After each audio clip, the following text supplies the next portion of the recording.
salaamaaleykum dal leen ak jàmm ci chaîne xam-xam tey nag dama leen wan nan lañuy defee commentaire en philosophie ci wolof donc lii nag benn sama cours la benn résumé bu ma def boo xam ne dinaa leen wan étape yi donc première étape introduction première partie bi maa ngi ko tuddee repérage du thème central et de la situation du texte maanaam fii nii dañ war a chercher ci texte bu leen jox exactement lan mooy thème bi maanaam fii lu ñu wax ça porte sur quoi ci lan lay wax nga par exemple di mën a am benn texte bi ci science lay wax philosophie et science wala mu wax ci art wala état wala liberté yéen nag loolu ngeen war a njëkk a xam. Deuxième étape bi maa ngi ko tuddee on part du principe que le texte cherche à répondre à un problème ou bien à une question philosophique jox neen la texte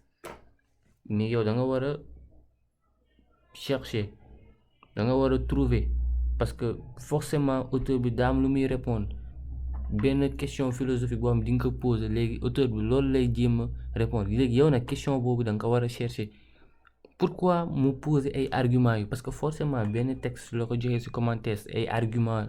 yoo xam ne auteur bi moom lay défendre. Troisième étape bi il s'agira de dégager la position personnelle de l'auteur donc la thèse au point de vue de l'auteur. Troisième étape bi fii lan lay signifier thèse auteur bi nga war a trouver mun naa leen wax dara commentaire boo faussé thèse bi rek pare nga parce que doo amatoo dara looy espérer c'est obligatoire lii moom c'est très important ngeen trouver thèse auteur parce que c'est fondamental et thèse bi nag thèse mooy lan benn opinion wu auteur bi benn idée boo xam ni auteur bi moom lay jéem a défendre moom lay soutenir yéen nag loolu ngeen war a chercher donc ñu dem ci li ci des. Quatrième bi dégager le plan ou la structure du texte plan comme ni ngeen ko xamee comment l'auteur s'y prend-il, autrement dit de dégager la stratégie argumentaire de l'auteur, l'organisation des idées dans le texte et pour cela il sera indispensable de souligner les mots de liaison, les indicateurs temporels, les connecteurs logiques qui nous permettent de surveiller le raisonnement de l'auteur. Fii nag par exemple nous utilisons tout d'abord premièrement wala ensuite enfin deuxièmement donc su amee premièrement deuxièmement ça veut dire que deux plans moo am thèse antithèse mais mooy antithèse la et donc contradiction la foofu et foofu nag ñaari plan la ñuy am moo tax c'est su la joxee fay commentaire bac utal brouillon nga souligner ay connecteur logique yi connecteur temporel yi surtout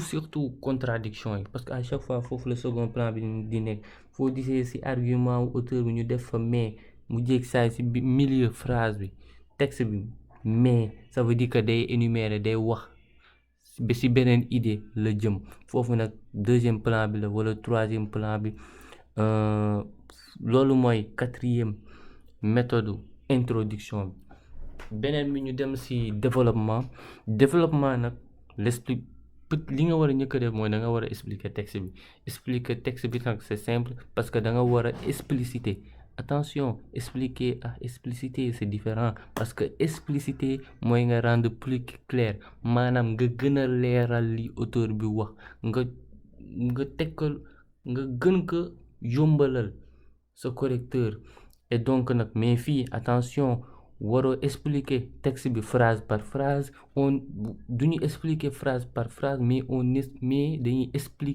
expliquer ay idées dañuy expliciter ay idées fii nag suñuy expliquer texte bi à partir du plan bi ngeen def ci introduction bi à partir de foofu ngeen war a expliquer texte bi parce que bu leen fàtte ci plan bi loolu lañ wax da ngeen di dégager structure auteur bi moom ci ay argument am day def deux plans thèse antithèse première thèse bi mooy day soutenir benn idée deuxième bi yow wala auteur bi day ñëw contredire idée boobu et donc dans la deuxième étape l'auteur commence par dire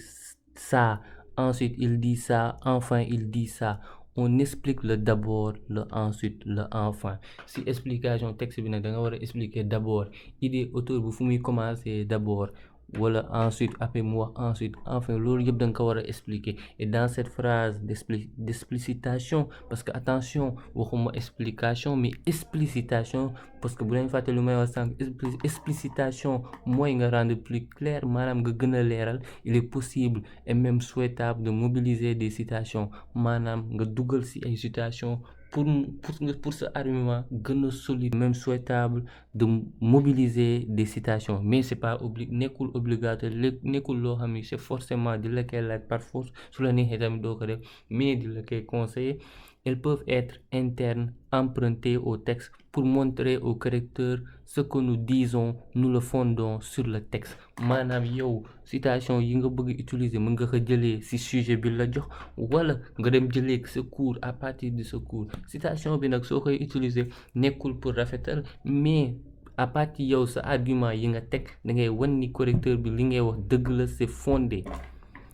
Après, elles peuvent aussi être externes, comme nu ma leen ko waxee mën ngeen ko jëlee seen cahier de cours tout ça. Fii nag deuxième partie wu développement bi maa ngi ko tuddee discussion du texte. Elle prend à charge la thèse annoncée par l'auteur, c'est-à-dire que c'est le point de vue de l'auteur que j'exprime de façon critique. Elles peuvent être une critique positive ou négative, mais on ne peut pas faire les deux. On choisit. Si le point de vue de l'auteur a des limites, il faut le montrer de façon argumentée. Fii nag sama mbokk élèves yi fii nii moo gën a important, comme début bi lu ma leen waxoon, thèse bi boo leen ko faussé jaratul ngeen di espérer am moyenne ci philosophie. Thèse bi dafa important. Discussion bi nag da nga war a chercher thèse auteur bi, après ngay wax ak moom ndax d'accord nga wala d'accordul, wala d'accordoo. Critique bi mën na nekk da nga koy critiquer, mais critique bi mën nga ne positive, mën na nekk positive wala négative. Su dee positive la nag da ngay waxtaan ak moom nga ne d'accord naa si lii, mais su dee d'accordoo ak auteur bi mënoo def ñaar yëpp, soit da ngay d'accord wala d'accordoo. Indi say argument yu solide nga poser ko, ngay indi ay citation ngay pour mu appuyer say argument. Donc fii nag du lenn lu dul benn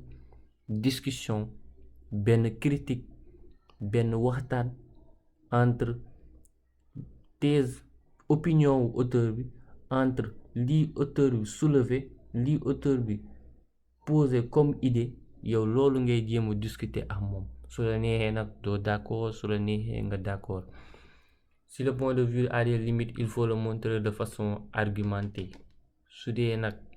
par exemple mën nga ne tout d'abord nga wax mais nga indi mais contradiction, nga wax limites yi. Conclusion bi nag yomb na,